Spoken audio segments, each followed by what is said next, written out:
In this video, we're going to work with fractions.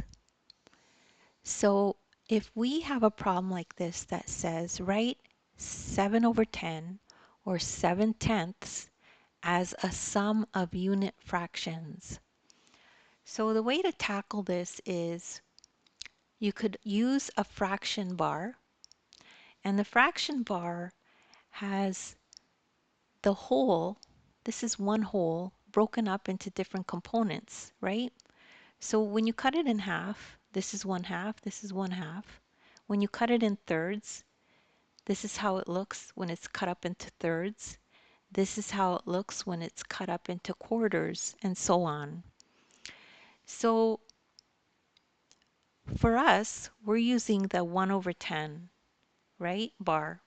So let's put that here so we could take a look at it against the whole very closely, right? So this whole is broken up into 10 equal parts, right?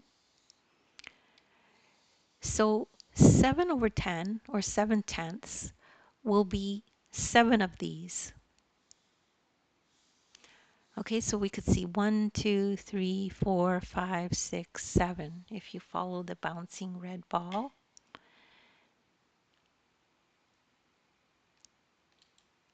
Then step 2 is understand what unit fraction means. What does it mean?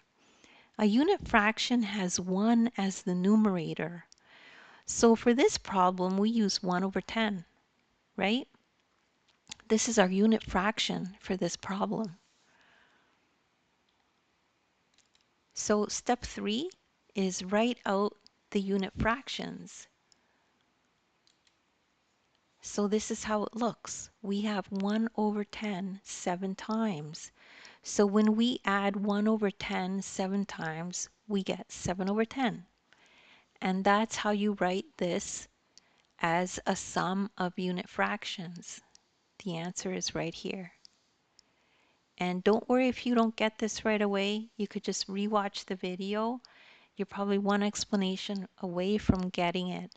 And if you need more help, I have links in the description to other videos of mine that deal with fractions.